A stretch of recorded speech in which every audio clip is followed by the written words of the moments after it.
শেখ হাসিনার মামলার রায়ের ঘোষণা করা হয়েছে। আগামীকালকে রায়ের দিন ধার্য করা হয়েছে। গেল 13ই নভেম্বর যদিও রায় দেওয়ার কথা ছিল, কিন্তু এর আগে সারা দেশব্যাপী দুর্বৃত্তরা বিভিন্ন জায়গায় ককটেল বিস্ফোরণ, বাসে আগুন সহ নানা ঘটনা ঘটিয়েছে। তার পরিপ্রেক্ষিতে কিন্তু এই মামলার যে রায়ের দিন কিন্তু পরিবর্তন করা হয়েছিল 17ই নভেম্বর, অর্থাৎ আগামীকাল সাবেক প্রধানমন্ত্রী মানবতা বিরোধী অপরাধের মামলায় আন্তর্জাতিক অপরাধ ট্রাইব্যুনালে তার যে রায় সেটি কিন্তু আগামীকাল দেওয়ার কথা রয়েছে। তবে এরই মাঝে সেই রায়কে ঘিরে রাজধানী জুড়ে আজ সকাল থেকে আমরা দেখেছি যে ককটেল বিস্ফোরণের ঘটনা ঘটেছে। সকাল 9:30টার দিকে বাংলা মোটরে একজন বেসরকারি চাকরিজীবী তার অফিসে যাওয়ার সময় ককটেল বিস্ফোরণে তিনি আহত হয়েছেন। আজ সন্ধ্যা 7টা থেকে 7:30টার দিকে কারওয়ান বাজারে দুটি ককটেল বিস্ফোরণের ঘটনা ঘটেছে এবং আমরা জানতে পেরেছি যে পরিবেশ উপদেষ্টা সৈয়দা রিজওয়ানা হাসানের বাসার সামনে দুটি ককটেল বিস্ফোরণের ঘটনা ঘটেছে। তবে দর্শক, এই মুহূর্তে আমি দাঁড়িয়ে আছি এনসিপির কার্যালয়ের ঠিক কেন্দ্রীয় কার্যালয়ের ঠিক সামনে। আমি বাংলা মোটর অবস্থান করছি। এখানে কিছুক্ষণ আগে অর্থাৎ 9টা 40 দিকে ককটেল বিস্ফোরণের ঘটনা ঘটেছে। আমার আশেপাশেই এনসিপির বিভিন্ন পর্যায়ের নেতাকর্মীরা দাঁড়িয়ে আছেন। আমরা সরাসরি তাদের সাথে কথা বলবো যে কখন এই ঘটনা ঘটেছে এবং কিভাবে ঘটেছে। আমরা প্রথমে আপনার সঙ্গে একটু কথা বলতে চাই। আপনার পরিচয় দিবেন একটু। আমি মোহাম্মদ নুর আমিন খান, আমি তেজগাঁ থানার প্রধান সমন্বয়কারী এবং ঢাকা মহানগর উত্তরের সংগঠক, জাতীয় নাগরিক পার্টি এনসিপি।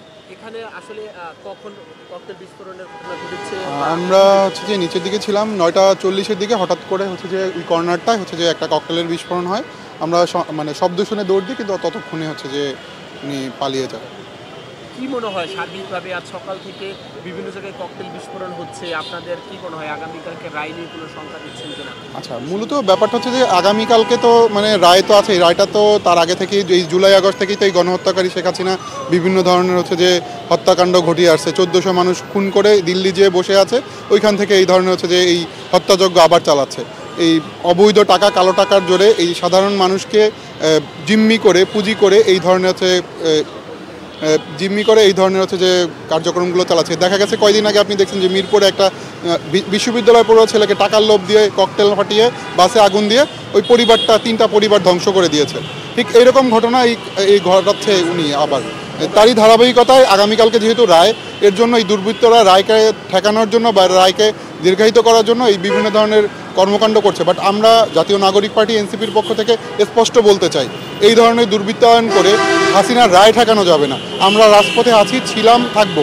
আপনাদের যে জায়গা আছে এগুলো বন্ধ করেন, সাধারণ মানুষকে একটু সুস্থতে বাঁচতে দেন, স্বাভাবিকভাবে বাঁচতে দেন। কেন্দ্রীয় কার্যালয়ের সামনে ককটেল বিস্ফোরণ, তারপরে আগামীকাল শেখ হাসিনার মামলার রায়ের দিন, কেমন রায় প্রত্যাশা করছেন? আর কেন্দ্রীয় কার্যালয়ের সামনে বিস্ফোরণ করছে, আইন শৃঙ্খলা রক্ষাকারী বাহিনী ছিল কিনা, বা এখানে আপনারা কতটা নিরাপত্তা আসলে দিতে পেরেছে এখানে আইন শৃঙ্খলা বাহিনী? আসলে আমাদের জায়গা থেকে নিরাপত্তা বাহিনী ছিল তখনও, যখন ঘটনাটা ঘটেছে তখন পুলিশে উপস্থিত ছিল, কিন্তু ওনারা ওইভাবে সজাগ ছিল না দেখে জিনিসটা ওনারা কেয়ার করতে পারেননি। আর আমাদের দিক থেকে শেখ হাসিনা সর্বোচ্চ শাস্তিটাই চাচ্ছে।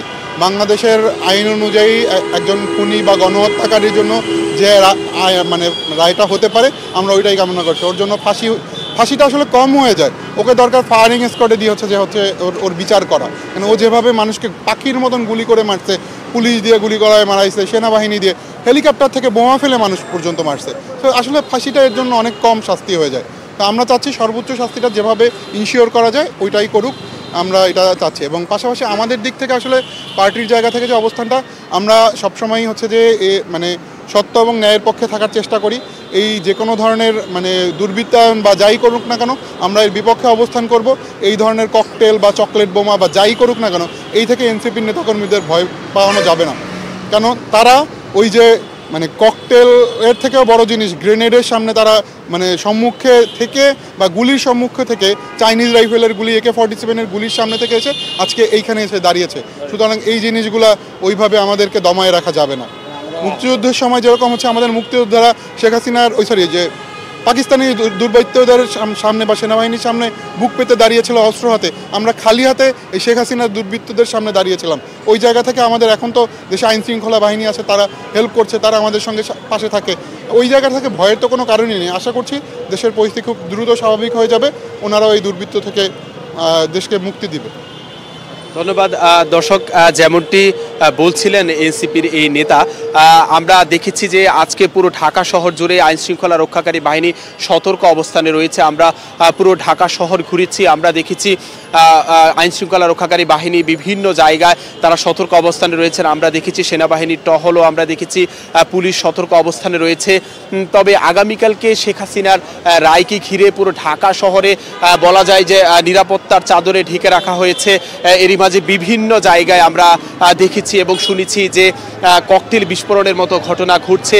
তবে আমরা সাধারণ মানুষের সঙ্গে কথা বলেছি, তারা বলছেন তারা কিছুটা আতঙ্ক, কিন্তু তারা বলছেন যে আওয়ামী লীগের দেওয়া যে শাটডাউন, তারা যদিও 13 তারিখে যে শেখ হাসিনার মামলা রায়ের দিন উপলক্ষে, সেই দিনের উপলক্ষে তারা দিয়েছিল মূলত লকডাউন দিয়েছিল, কিন্তু আজকে তারা দিয়েছে শাটডাউন। তারা আগামী 48 ঘন্টার জন্য তারা শাটডাউন দিয়েছে। যদিও আজকে ঢাকাতে আমরা দেখেছি যে কর্মচঞ্চল মানুষ, তারা কিন্তু আজকে যেহেতু অফিস ছিল, মানুষ স্বাভাবিকভাবেই তারা তাদের অফিসে গিয়েছে। আমরা যদি একটু দেখাই যে এনসিপির এই কেন্দ্রীয় কার্যালয়ের সামনে কিছুক্ষণ আগে অর্থাৎ 9:40 দিকে এখানে একটি ককটেল বিস্ফোরণের ঘটনা ঘটেছে। তবে নেতাকর্মীরা বলছেন তারা মোটেও শঙ্কিত নন। তারা বলছেন যে এইসব ককটেল দিয়ে আসলে সুবিচার বা ন্যায় বিচার ঠেকানো সম্ভব হবে না। আমরা যদি একটু দেখাই, আমি আমার সহকর্মীকে বলবো যে আইন শৃঙ্খলা রক্ষাকারী বাহিনী আমরা দেখতে পাচ্ছি এনসিপির কেন্দ্রীয় কার্যালয়ের সামনে তারা সতর্ক অবস্থানে রয়েছেন। আমরা সন্ধ্যা থেকে আমরা বিভিন্ন জায়গায় ঘুরেছি, আমরা দেখেছি নীলক্ষেত, আমরা নিউ মার্কেট, আমরা পান্থপথ থেকে শুরু করে কারওয়ান বাজার, বিভিন্ন এলাকায় আমরা আইন শৃঙ্খলা রক্ষাকারী বাহিনীকে আমরা সতর্ক অবস্থানে থাকতে দেখেছি। বিভিন্ন জায়গায় সন্দেহ ভাজন কাউকে দেখলে তারা ধরছেন। আমরা জানতে পেরেছি যে আজকে ঢাকা শহরে, পুরো ঢাকা শহর থেকে প্রায় 18 জন আওয়ামী লীগের নেতাকর্মীদেরকে গ্রেফতার করা হয়েছে। আজকে কারওয়ান বাজারে সন্ধ্যার সময় যে ককটেল বিস্ফোরণের ঘটনা ঘটেছে সে নিয়েও পুলিশ একটি বক্তব্য দিয়েছেন। তবে কিছুক্ষণ আগে আমরা জানতে পেরেছি যে ডিএমপি কমিশনার বলেছেন যদি ককটেল নিয়ে কাউকে দেখা হয় তাহলে সরাসরি গুলির নির্দেশও দেওয়া হয়েছে। আমরা এখানে দেখতে পাচ্ছি যান চলাচল কিন্তু স্বাভাবিক রয়েছে, পুলিশ সতর্ক অবস্থানে রয়েছে। এনসিপির কেন্দ্রীয় কার্যালয়ের সামনে তাদের দলের নেতাকর্মীরা এখানে অবস্থান করছেন। তারা বলছেন যে এসব ককটেল বিস্ফোরণের মাধ্যমে যে ন্যায় বিচার বা সর্বোচ্চ শাস্তি তারা প্রত্যাশা করছেন সাবেক প্রধানমন্ত্রী শেখ হাসিনার। তারা বলছেন যে এসব ককটেল বিস্ফোরণের মাধ্যমে তারা যে ন্যায় বিচার প্রত্যাশা করছেন সেটি ঠেকানো সম্ভব নয়। তারা বলছেন যে সর্বোচ্চ শাস্তির তারা প্রত্যাশা করছেন এবং তারা দাবি করছেন আগামীকালকে রায়ের মাধ্যমে তারা সর্বোচ্চ শাস্তিটুকুই নিশ্চিত হবে বলে তারা প্রত্যাশা করছেন। যদি জানিয়ে রাখি যে আওয়ামী লীগের দেওয়া যে শাটডাউন দেওয়া হয়েছে 48 ঘন্টার, সেটি নিয়ে কিন্তু অনেক সমালোচনা রয়েছে। আমরা দেখেছি আজকে সারাদিনে ঢাকা শহরে মানুষ বাহিরে ছিল, আমরা রাস্তায় তীব্র যান চলাচল দেখেছি, আমরা কোথাও যান চলাচলের বিঘ্ন ঘটতে দেখিনি।